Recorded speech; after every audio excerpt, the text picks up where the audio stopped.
E é interessante notar que justamente ao iniciar um novo ano litúrgico, a igreja nos convida a refletir sobre os fins, a finalização. Fins que assustam, fins que desconcertam, fins que às vezes nós evitamos encarar. Não é de hoje que falar do, entre aspas, fim do mundo provoca temor. Há quem tenha receio até de abrir o livro do Apocalipse, temendo suas imagens e linguagem simbólica. Quem tem medo de ler o Apocalipse? Conheço gente que tem, ou que tinha, né? Mas Jesus nos Evangelhos não suaviza o tema. Está lá no Apocalipse, mas está no Evangelho também. Ele fala, sim, sobre o grande dia, o dia final, a vinda do Filho do Homem.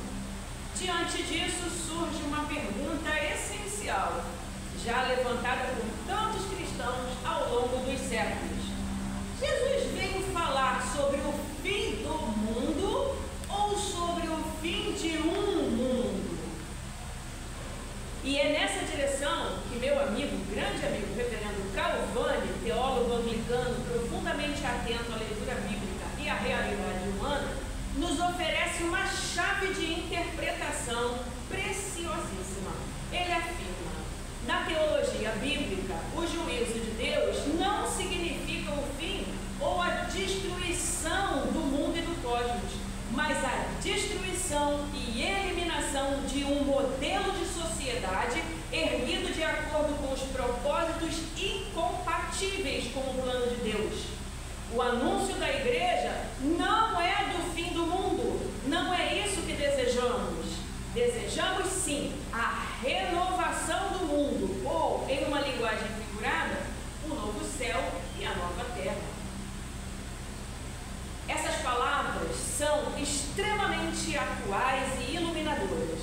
Calvani nos lembra que o juízo, tantas vezes interpretado como ameaça, é na verdade um ato de amor de Deus, que deseja purificar e restaurar aquilo que foi distorcido. O juízo não é o fim da criação, é o fim de tudo aquilo que impede a criação de florescer. Não é o término do cosmos, mas o término de uma lógica de vida contrária ao reino de Deus. Injustiças, violência, ganância, discriminações, egoísmos, tudo petrificado. Dessa forma, quando Jesus anuncia a vinda do Filho do Homem, ele está anunciando o fim de um mundo, não da criação em si. O fim de um sistema que insiste em se opor ao amor fraternal e à comunhão com Deus. E a promessa é esta: o reino de Deus será implantado plenamente e o amor será a nova ordem das relações humanas. No Evangelho, Jesus recorda os dias de Noé. Ele menciona que as pessoas, aspas, comiam e bebiam, casavam-se e davam-se em casamento, fecha aspas. Não porque tais coisas em si, comer, beber, casar, fossem erradas, não eram e continuam não sendo, mas porque a sociedade vivia num estado de total indiferença espiritual. Havia uma banalidade do cotidiano, um viver sem Deus, uma vida entregue ao egoísmo, como está escrito lá em Gênesis, falando com Deus falando, né? Gênesis capítulo 6, versículo 13. A terra está cheia de violência. Eu vou destruí-la junto com todos os seus moradores. Dá até medo de Deus, né? Assim, né? Mas não, Deus é amor. O dilúvio, portanto, Deus queria destruir uma ordem de coisas. O dilúvio, portanto, não foi apenas um episódio dramático. Foi o fim de um paradigma, o fechamento de um ciclo marcado pela corrupção humana e a abertura de uma oportunidade de recomeço. Mas, infelizmente, o ser humano não é uma beleza, né? Infelizmente, pouco tempo depois, a humanidade retomou os mesmos padrões de vida. O negócio estava ali no DNA, né? Mas aqui está a advertência que Jesus faz: evitar interpretações entender o simbolismo da vigilância. A vigilância não é medo de castigo, é atenção amorosa ao que Deus está fazendo e ao que Ele nos chama a ser. Nesse ponto, o reverendo Calvani aprofunda com grande sensibilidade pastoral. Abre aspas. Na verdade, o juízo de Deus está sempre acontecendo. Acontece a cada dia. É juízo sobre um modelo de vida e construção de um novo modelo, cujo padrão é a eternidade. Fecha aspas. Essa reflexão é fundamental para entendermos o advento. Calvani nos diz que o juízo não é apenas um evento futuro, é também uma realidade presente.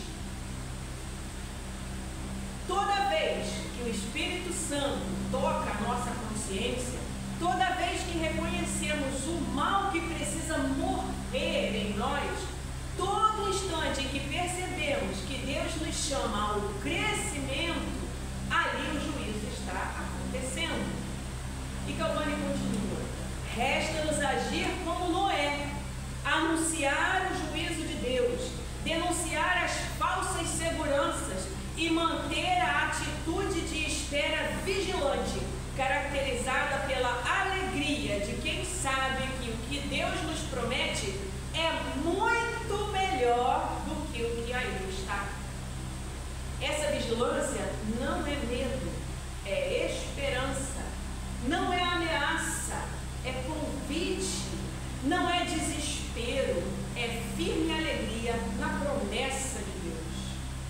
O primeiro domingo do Advento acende em nós a expectativa de um Deus que vem, não para destruir, mas para restaurar, não para condenar, mas para renovar, não para extinguir, mas para cumprir a sua promessa de novo céu e nova terra. Portanto, nesse advento que hoje se inicia, que a nossa oração seja sincera e comprometida, que possamos viver de modo coerente com os valores do reino de Deus, que anunciemos o Evangelho não somente com palavras, mas sobretudo com atitudes concretas de amor, justiça e solidariedade. Que acolhamos o convite de Jesus à vigilância, não uma vigilância ansiosa, mas uma vigilância amorosa, cheia de fé naquele que vem, naquele que renova, naquele que transforma o mundo e também o nosso coração. Que Cristo, a nossa luz que se aproxima, nos encontre despertos, disponíveis e firmes no amor. Que Deus nos abençoe. Amém. Amém.